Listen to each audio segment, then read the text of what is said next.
Hello, good morning, children. Today we'll study class 7 English, Honeycomb, from Honeycomb, chapter 9, a bicycle in good repair. If you wish to go on a long bicycle ride, the bicycle should be good condition. If possible, an expert mechanic should overhaul it. But what happens if the machine has a will of its own and the mechanic knows the next to nothing? अब ये कह रहा है कि यदि आपको long drive पे जाना है तो आपकी जो बाइसाइकिल है, बाइसाइकिल पे राइड करने जा जा रहे हैं तो आपकी जो बाइसाइकिल है वो बहुत ही अच्छी गुड कंडीशंस में होनी चाहिए और उसका जो एक्सपर्ट मैकेनिक है वो उसको पूरे उसके ओवरहॉल कर देना चाहिए। मीन्स उसको उसमें तेल, उसका चेन कैसा है, उसका सब कुछ वो अच्छे से देख लेगा। But what happens if the machine has a will of its own and the mechanic knows next to nothing? अब यदि मान लो कि मशीन जो है उसका खुद का एक विल होगा कि वो खुद क्या करना चाहती है वो सोचेगा, तो बेचारा मैकेनिक क्या करेगा फिर? ओके, नथिंग, उस कुछ नहीं कर सकता मैकेनिक। यदि वो मशीन ही नहीं चाहेगी, बाइसाइकिल अपनी मर्जी करने लगेगा तो मैकेनिक क्या करेगा? अब ये देखते हैं कहानी क्या है। A man I knew proposed one evening we should go for a long bicycle ride together on the following day and I agreed. एक आदमी जिसे मैं जानता हूँ उसने मुझे हमें प्रपोज किया, मीन्स सजेस्ट किया कि क्यों नहीं हम लॉन्ग बाइसाइकिल राइड पे जाते हैं, एक दिन चलेंगे, है ना, फॉलोइंग डे। उसने तारीख बता दी कि इस दिन चलेंगे। आई एग्रीड, और मैं मान गया। I got up early for me. I got up early for me मतलब अर्ली फॉर मी मतलब अर्लियर देन आई डू। जैसे रोज मैं पहले जितने बजे उठ रहा था उससे और जल्दी मैं उठा ना। अर्लियर फॉर मी मतलब अर्लियर देन आई डू, जैसे मैं रोज उठता था उससे पहले उठा। I made an effort and was pleased with my self. मैंने उठ गया और मैं अपने आप से बहुत खुश था। He came half an hour late. I was waiting for him in the garden. वो जो आदमी था वो एक घंटा, हाफ एन आवर, आधे घंटे लेट आया और मैं उसका गार्डन में इंतजार कर रहा था। It was a lovely day. Lovely day. He said, "That's good looking machine of yours. How does it run?" उसने देखा कि फिर वो एक बहुत अच्छा दिन था। वो आदमी कहता है कि गुड लुकिंग मशीन है तुम्हारी तो बहुत अच्छी, ये रन कैसे करती है? Oh, like most of them, I answered. उसने बोला, मैंने वही आंसर दिया कि जैसे सब चलती है वैसे ये भी चलती है। Easily enough in morning, goes little stiff after lunch. मतलब वो कहते हैं कि बहुत मॉर्निंग में क्या है, बहुत गुड, अच्छे से आराम से चलती है in morning. Easily enough, easy रहता है चलाना, लेकिन जैसे जैसे लंच का टाइम आता है और वो क्या हो जाती है, हार्ड हो जाती है, कड़ी हो जाती है। Goes little stiffy after lunch, hard हो जाती है। स्टिफी मीन्स हार्ड, ओके, कड़ी।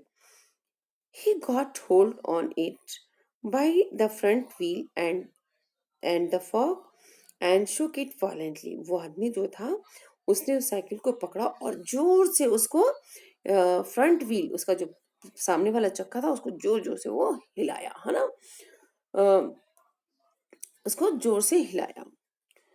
शुक it violently, shook means moved, उसको हिलाया। वायलेंटली मीन्स बड़ी आक्रामक ढंग से, बड़ी तेज तरीके से चला। I said don't do that, you will hurt it. मैंने बोला उससे कि ऐसा मत करो, उसको तकलीफ होगी, हर्ट होगा, मीन्स नुकसान हो जाएगा उसको। I did not see why he should shake it. मुझे समझ में नहीं आया कि वो उसको शेक क्यों कर रहा था। It had not not done anything to him. उसने तो उसका कुछ भी नहीं किया, उसको कुछ भी नहीं किया। Beside if it wanted shaking, I was the proper person to shake it. यदि उसको मशीन को कुछ शेक की जरूरत थी तो मैं तो सही आदमी हूँ, क्योंकि मेरी साइकिल है तो मैं उसको शेक करूंगा। I felt much as I should had had he started वैकिंग my dog. और उसने ऐसा उसको फिर क्या किया, I felt as much I should, मैंने मतलब जितना मैं सोच रहा था उतना उसने सोचा ये। लेकिन देखते देखते क्या हुआ, I should had he started वैकिंग my dog, और उसने क्या किया, वैकिंग मीन्स उसको मारना शुरू कर दिया, पीटना, जैसे कुत्ते को मारते हैं वैसे उसने साइकिल को मारना शुरू कर दिया। He said this front wheel वॉबल्स, उसने कहा ये जो पहला वाला सामने का चक्का है ये वॉबल करता है, मतलब हिलता है, डगमगाता है। ओके, वॉबल्स मीन्स डगमगाना। I said it doesn't, if you don't wobble it did not wobble. वो कहता है नहीं ऐसा तो नहीं होता है, ये वॉबल नहीं करता, डगमगाता नहीं है, यदि आप तुम इसे नहीं हिलाओगे तो ये नहीं डगमगाएगा। As a matter of fact nothing worth calling, इसको इस तरीके से वॉबल बोलना बिल्कुल बेकार है, बोलता है वो, है ना, बिल्कुल बेकार है ये। He said this is dangerous, have you got hammer, बोलता है ये तो बहुत खतरनाक है, क्या तुम्हारे पास हैमर है क्या, हथौड़ी है। I ought to have been firm but I thought, वो सोच रहा था कि मैं थोड़ा दृढ़ रहूं, है ना, एकदम निश्चित रहूं और दृढ़ संकल्प में रहूं, ऐसा बोलते हैं ना, to have been firm but I thought that perhaps he really did know something about the business, और लेकिन मुझे लगा कि हो सकता है कि इसको कुछ इसके बारे में पता हो। I went to the tool shed to see what I would find, फिर मैं टूल शेड में गया और मैंने सोचा कि मैं देखता हूँ कि मैं उसके लिए, इस पैराग्राफ में देखिएगा, है ना, कि मैं क्या ला सकता हूँ। I went to the tool shed to see what I could find, मैं वहां से क्या फाइंड आउट कर सकता हूँ। When I came back he was sitting on the ground with the front wheel between his leg, अब जैसे ही मैं वहां पहुंचा तो उसने, मैंने देखा कि उसे चक्का को निकाल लिया और अपने दोनों पैर के बीच में फंसाकर वो बैठा हुआ था, और उस he was playing with it, और वो उसके साथ खेल रहा था। ट्विडलिंग इट, उसको घुमा रहा था, टर्निंग, उसको घुमा रहा था ना, टर्न कर रहा था। बिटवीन हिज फिंगर, अपने फिंगर्स के बीच में उसको ट्विडलिंग कर रहा था, मीन्स घुमा रहा था।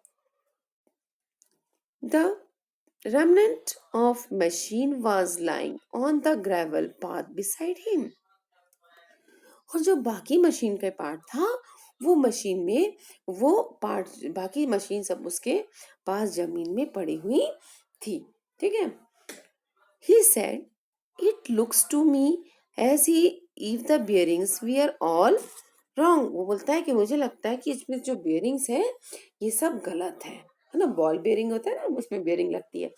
वो कहता है यहाँ पर देखो, ये ग्रेवल मीन्स होता है स्टोन पाथ, है ना, वो पथरीली जगह पे वो बैठा था, वहीं पे उसने रख दिया था। तो मुझे लगता है कि इसके जो बेयरिंग्स है उसमें कोई प्रॉब्लम है। आई said don't you trouble about it any more, you will make your self tired, है ना। वो कहते हैं कि तुम इसको छोड़ दो, तुम मत करो, क्योंकि तुम अपने आप को थका लोगे। Let us let us put it back and get off, इसको हम क्या करते हैं कि दोबारा इसको वापस वहां पे लगा देते हैं, और गेट ऑफ मीन चलने की तैयारी करते हैं। ये देखिए ना, उसके चक्के को रख दिया और साइकिल उसके बगल में पड़ी हुई है। He said we may as well see what is the matter with it, अब देखते हैं कि इसके साथ प्रॉब्लम क्या है, मैटर क्या है। नो इट इज आउट, अब ये बाहर तो आ ही गया है, अब हम देख लेते हैं कि इसके साथ प्रॉब्लम क्या, ऐसा लग रहा था जैसे ही वो अपने आप बाहर आ गया है, इसने निकाला नहीं है, लेकिन इस तरीके से वो उस बातें कर रहा था। ही टॉक्ड एज दो it had dropped out by accident, और वो ऐसे बता रहा था कि अब ये बाहर आ गया है तो हम इसको देख लेते हैं क्या प्रॉब्लम है। तो लेकिन ऐसा लग रहा था जैसे कि बाय एक्सीडेंट वो चक्का जो है वो बाहर आया हुआ है ना। Before I could stop him, he had unscrewed something somewhere and out rolled all over the path some dozens or so little balls of, जैसे ही मैं उसको स्टॉप करता उसने कुछ तो अनस्क्रू कर दिया, कुछ तो पेच से उसने खोल दिया, और पूरे पेच और ये सब जो थे उसका सब कुछ क्या हुआ, स्क्रूज वगैरह जो लगे रहते हैं वो सारे इसको अनस्क्रू कर दिया, स्क्रू को पूरे खोल दिया उसने, और पूरा वहां पे फैल गया सब कुछ, है ना, लिटिल लिटिल बॉल्स जो होते हैं। Catch catch them she shouted, catch them, वो चिल्लाया, पकड़ो उसको पकड़ो। We must not lose any of them, हम इसमें से एक भी नहीं गुमा सकते हैं। He was quite excited about them, और वो एक्साइटेड मतलब थ्रिल था कि अरे इसको पकड़ो पकड़ो इसको, इसमें से हम एक भी नहीं खो सकते हैं। He grovelled round for half an hour and found 16. Grovel means आप क्रॉल करना, है ना, क्रॉल ऑन द ग्राउंड। तो वो पूरे हाफ एन घंटे वो लोग क्रॉल करते हुए वो बेरिंग्स को, उसके स्क्रूज को, सबको वो ढूंढ रहे थे। He said he hope we had got them all, वो बोला कि मुझे लगता है कि होप्ड कि मैं हम लोग को सब वापस मिल गया है। If not it would make a serious difference to the machines, यदि पूरे नहीं मिलेंगे तो मशीन्स को कुछ ना कुछ प्रॉब्लम तो होगी ही बाद में, यदि कहीं का भी एक नट और स्क्रू ढीला रह जाएगा या नहीं लगेगा तो प्रॉब्लम होगी। I put them for safety in my hat, मैंने अपने हैट में उसको सेफ्टी से रख दिया। It was not a sensible thing to do, I admit, मुझे लगता है, मैं ये मानता हूँ कि ये जो मैंने काम किया ये बिल्कुल भी समझदारी का काम नहीं था। तो ये था आपका पार्ट 1, इसको रीड आउट कीजिएगा और फिर हम पार्ट 2 नेक्स्ट वीडियो में करेंगे।